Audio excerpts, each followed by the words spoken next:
Robbo, statistically, the game really flipped at half-time. What went wrong for your guys in the second half through your eyes? There was quite a bit in that second half. There was, even though they obviously had 10 in the bin, but field position just shifted completely. It's a credit they kicked us deep into our own 10-metre line constantly. The amount of bombs that Dom and Toops had to take, and then they stayed sort of disciplined on that set, and they did it over and over and over again until they sort of eked out just a couple of tries there on the right edge. It was a credit to their consistency there on doing that, and then we just didn't have the same. We didn't have the same composure. We sort of created some opportunities, didn't take them, but I was just saying, like, that's a game where we needed to win 16-12. If you're hard enough, you're going, okay, we're missing some opportunities, but we'll just hold in there, get some field position back and get back to 6 and hold it at 16-12, and you win a game and you go into the top 4. It's a nice way to finish off, and we just couldn't get enough energy from the guys, and some poor league tries, and you lose the game. I know that both teams had significant amount of players missing, but you took a hit 24 hours ago. We just assumed because Joey's played fullback before, that'll be all right. Are we underestimating how disruptive the last 24 hours were for the Roosters? Joey didn't have his best night tonight. He's way off what his quality is, and he's usually not like that. I expect us to be a team that can adapt, with what happens in game, what happens, but we just didn't nail,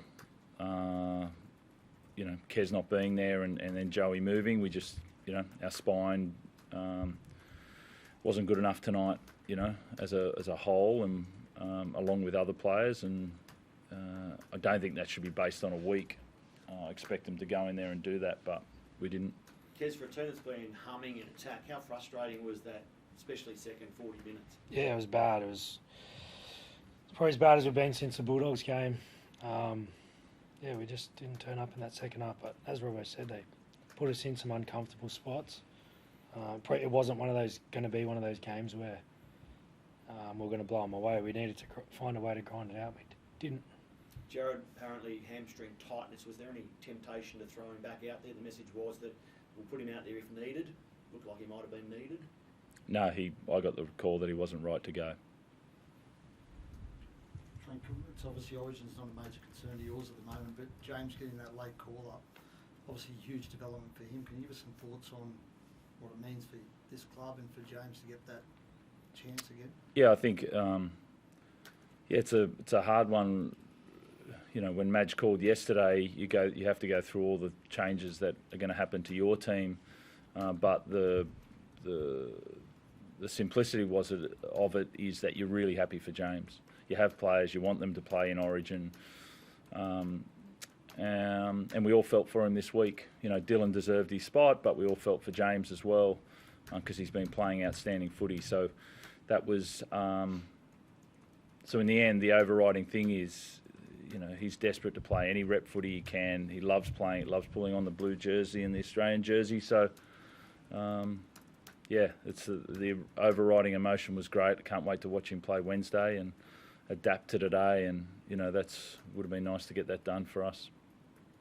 Luke, as a mate, what was your reaction when you heard that James was going to go out? Yeah, obviously disappointing for Dill. But it's obviously good for Teddy to get back in there, and I know how much that jersey means to him, so I do everyone proud. For yourself, do you prepare as if you maybe need to play this week? Like, what does the next few days look like for you? No, I think that was probably the week that's just gone, just in case, so I'll head back in there at some stage, but Nico looks all good. Thanks.